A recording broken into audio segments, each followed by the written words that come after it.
Part 1. Use the Jake's resume template off of Overleaf. This is the most professional resume template you can find online for free. You do not need to know how to code to edit this template. All you have to do is click the visual editor and then highlight what you want to edit. Then, in the visual editor, you will delete the information that's there and then fill out your own information. Anytime you make a change, you can click the recompile button and it will generate your new resume. Remove your phone number from your resume. You will already be putting it on job applications that you fill out. Removing it makes sure that you are not contacted by scammers. Move your education to the bottom of your resume. The first thing you want HR to see is how you will contribute to the company, which is in your experience, projects, and skills. For most jobs, the education section is just a check to see if you satisfy any degree requirements. Only include the school's name, the type of degree that you got, and the year of graduation. I would not put any relevant courses that you took unless you have no other experience. Also, drop your GPA from your resume. If they need it, they'll ask you for it. Experience and projects are the things that matter the most in your resume.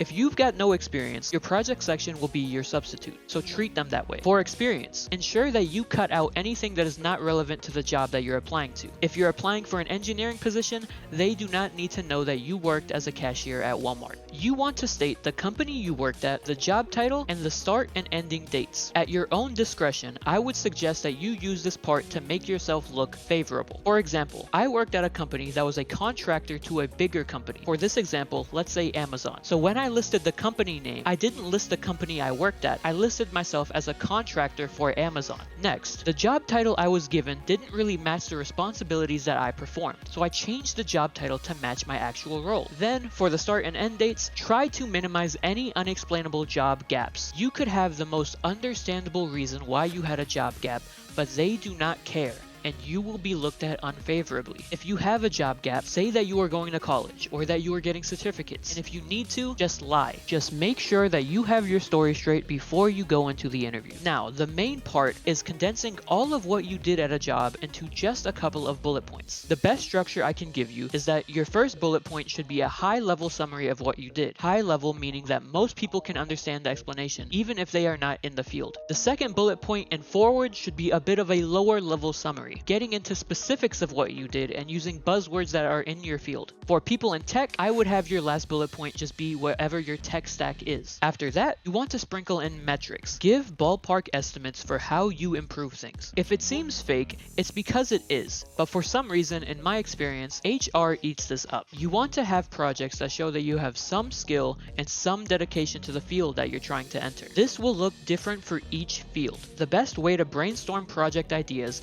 is to browse the description of the jobs that you're interested in and find technology, theory, and software that you don't know, and then make a project to learn it. And if you still have no idea of what project you want to do, I advise you to make use of AI even if you have qualms about it. Using it once to brainstorm will help give you some direction if you are lost. Structuring the project section will be very similar to the experience section. Now, the skills section. This is where you will put skills that are specific to your field, extra languages you may know, and any miscellaneous info that you feel would help. Skip generics like team player or detail-oriented. Everybody says this. Saying you are disciplined can be cut from the resume. Saying you're a veteran with military discipline and work ethic should stay. Organize the skills into different groups with bullet points in a way that can be easily skimmed by recruiters. Now, when you're done, make sure you export this as a PDF and then rename the PDF to your first initial followed by your last name _ resume. Next, you want to make sure that your resume is ATS compliant. ATS is just a way to filter applications before it's read by a human.